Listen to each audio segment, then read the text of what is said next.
All right, guys, here we are again.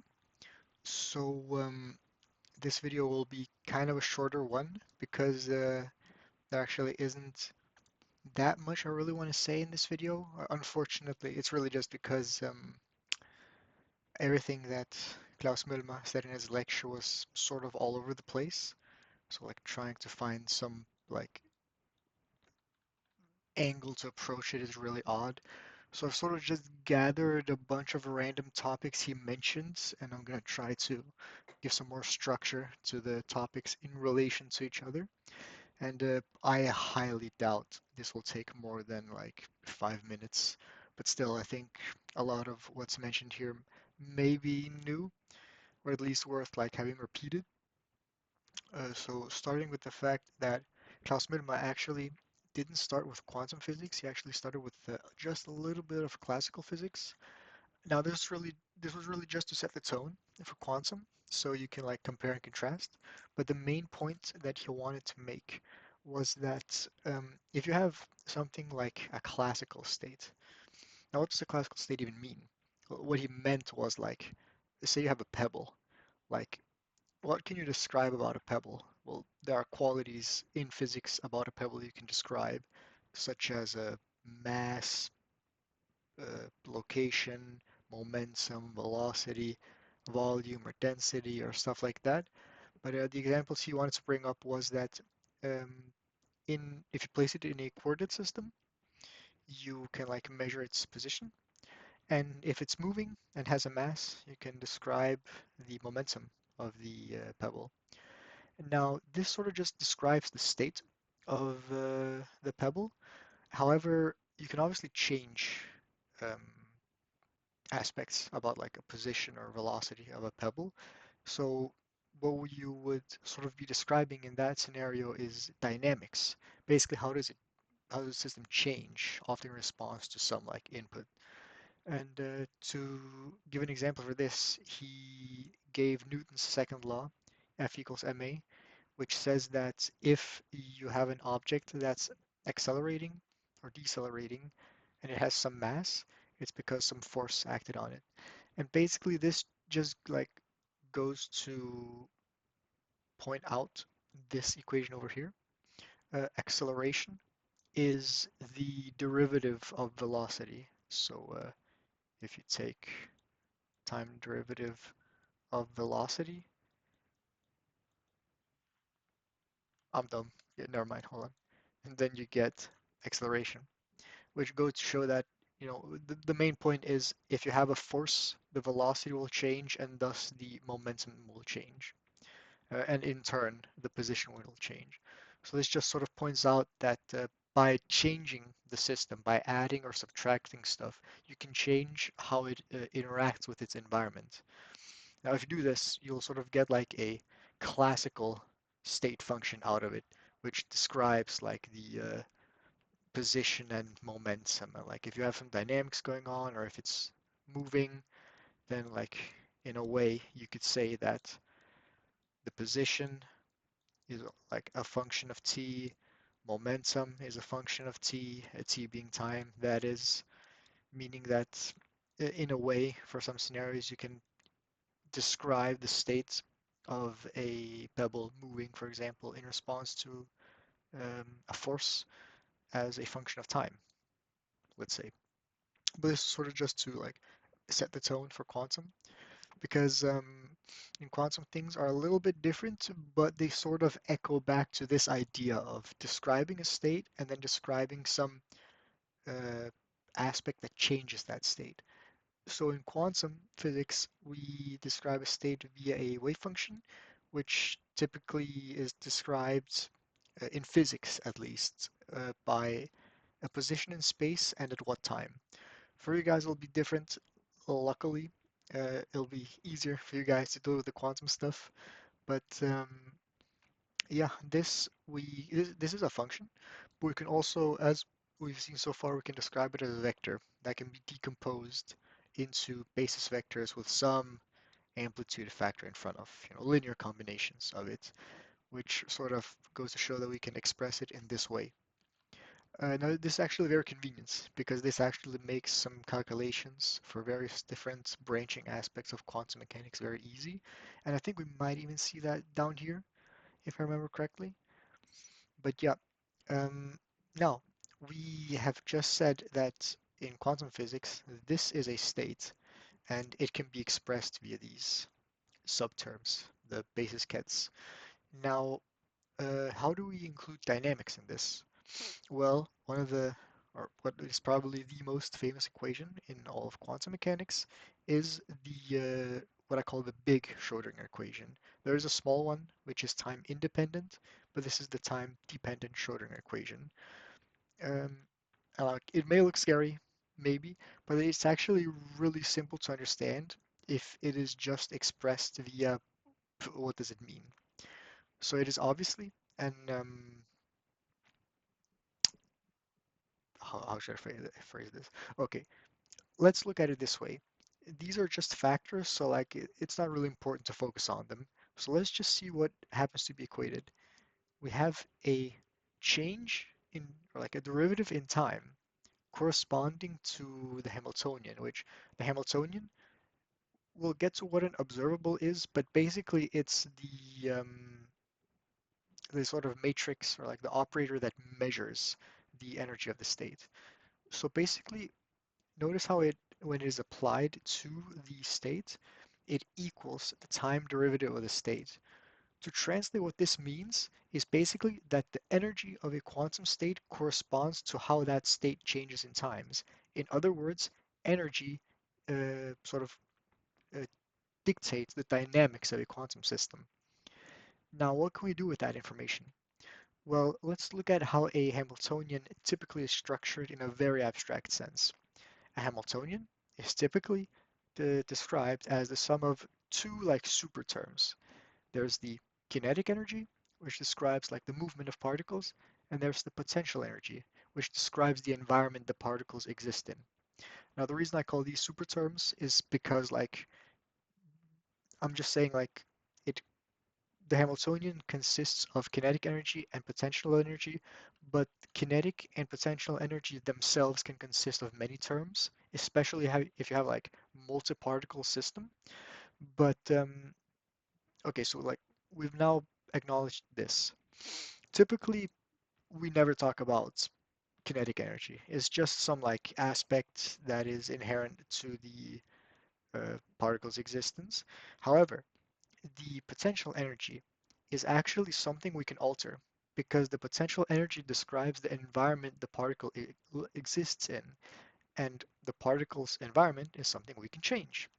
For example, if you take the physical implementations of quantum information processing course, the entire course just revolves around how do we alter the environment of a quantum system so that it sort of suits the functions we want for a quantum computer. And quickly you'll realize it's often just waves interacting with the quantum system, whether those be like most of the time it's just like electromagnetic waves, so like a light interacting, and it changes the system. Well, actually, usually it's like magnetic, but like it's different for every system. Anyways, the main point being we can control V, which means we can control the energy of the quantum system, and thus we can control the system itself. In other words, the dynamics. And if we control the system, that means we can, you know, use it as a bit, a qubit to compute with. But all right, we now know that it, like if like we have this correspondence between the energy being able to change the quantum state, but in what way? Well, we actually have a neat expression for it to express it in terms of an operator as well. So if we have some state at time zero and we want it at some later state uh, at time t, where t is like some time in the future, there's actually a neat um, operator that we use called the time evolution operator, and it is I hope this is clear. It's Euler's number raised to negative imaginary number, the Hamiltonian multiplied by time divided by Planck's constant. This is just like a constant you can look up online. I noticed today in the lecture that someone hadn't heard of it before. This h bar is Planck's constant. It's some very small number, but it relates the is like a unit of describing a unit of energy in quantum physics. Anyways, this neat operator has magnitude 1, which is why it's unitary, so it preserves the length of the future state in relation to the first one, which makes sense. I mean, if you are witnessing a quantum state and it has a probability of being in one state and probability of being in another, or maybe it's just like a very concrete state, like you've measured it and it's collapsed, you would expect it to still be have a probability of 1, like a few seconds later. So it makes sense that this thing right here is unitary. But basically what it does is just like, well, time, evolve the state you apply to that time t. And notice that it actually contains the term h, which is what we said. The dynamics of the system, so how it evolves, is dictated by h, the Hamiltonian. Now, I feel like there was something more I was going to say about that. There was one small quirk about it, which, if you haven't seen it before, it looks really weird to raise to the power of an operator. However, um, this can actually be done really neatly by just doing a series expansion of E. Now, I'll admit I can't remember the series expansion of E off the top of my head. However, it's very easy to look up. So if you never ever need to do some fancy math where you like rewrite terms and move them around and connect them again, you'll usually just like look up or know the series expansion of E or some other function. I mean, it could be sine in some other context, but here it's E specifically for the time evolution operator. Anyways, observables. Let's look at observables. Observables are operators in quantum mechanics which are Hermitian. They basically correspond to uh, applying the observable operator on a quantum system has the function of measuring it, which is why when you sort of apply it, it forms this eigenvalue system, which is that if you apply your operator to some state, it returns the state multiplied by that thing. Um, I feel like there was I feel like there was more I was going to say to this, but like it's more or less just this simple. There are some like exceptions where like you have to have this spectral decomposition, and also there are other problems in a physics context where certain quantum system or certain quantum systems can have the same energies at different quantum levels, which is a phenomenon we call degenerate levels or degenerate energies. However, this shouldn't be a problem in like your contextual approach to quantum physics because computer information or like quantum information scientists will primarily be working with like very, very artificial quantum systems, which are purposefully designed to be as convenient as possible. So you won't be running into awkward situations where like, like you have to have your measurement operator take account for some energy and be able to distinguish between them by some other means or something like that. Um, such as the electron of an atom. Like it has the same energy whether or not it points up or down. That is, if you don't know, an electron, let's just say it rotates. However, the direction it rotates itself doesn't affect its energy. So you could say there is a state degeneracy in the fact that, say, a ground state electron of hydrogen has the same energy as the ground state of hydrogen if the spin of the electron is in the other direction, which is also discrete, I should mention. But usually, like, you don't even acknowledge that in your operator, so like, don't worry about that. This should like come naturally to you in like your contexts. But anyways, if you have some operator acting on some state, well, we can actually see that there is a correspondence with the decomposition of the state into substates. That is to say, this is an eigenvalue equation because it is diagonalized. It is because um, the operators usually have like, I think I'm not entirely sure right now, but I might be making a mistake. I should look more into this. Um, yeah, actually, never mind what I said. But most of the time, you can basically just trust this equation for the time being. The spectral decomposition of the measurement. Anyways, lastly, something I wanted to mention was the expectation value. Now, this is actually something we've seen before. We saw it in one of the computer science modules where it was brought up as an exercise that we had to do. Now, in quantum physics, the expectation value basically means average. So if you want to measure some like system and it has like many different possible values it can give out, and you just want to know what is the average value. The way you calculate it is just that you take the full system, you take this like, I want to say inner product, and in a way it is, but basically this just means, you measure the system and find the expectation value, or just plop it in between the bra and the ket of the full system.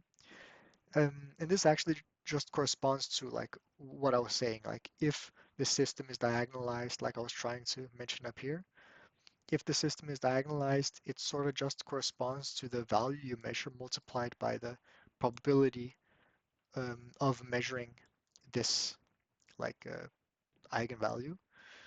And there's actually also, I forgot to write out, there's another way to write this out because this state right here is expressed as a wave function, the bra slash ket up here. However, what if you instead have a density matrix instead? Because we remember, like some states can't actually be expressed as a wave function because they have to be expressed as a density matrix, such as statistical mixtures. In that case, if you had a density matrix, it's actually very easy. You simply take the trace of the density matrix multiplied by the observable, meaning these two things basically correspond to each other. That is like, of course, if this density matrix is based off an actual superposition, because this presumes that obviously it's like some superposition. Not that it needs to be, but basically what I'm trying to say is this works for both superpositions and statistical mixtures, this method down here, while this one up here just assumes wave functions. Anyways, that was sort of like a bunch of like loose things that Klaus Milmer tried to communicate, which, you know, I understand this is like a sort of all over the place, and it's really just because like I couldn't find structure in Klaus Milmer's, like his teachings. So like it's just me trying to bring structure to it, but like it's hard. It's really hard. Like if there's something from the lecture that I missed, please like send me a message and I'll make sure to like, you know, what's it called? Like explain what it is that it means. But this is just like me trying to remember everything that he said and like trying to specify what it is that he meant. Anyways, I hope this helped and take care.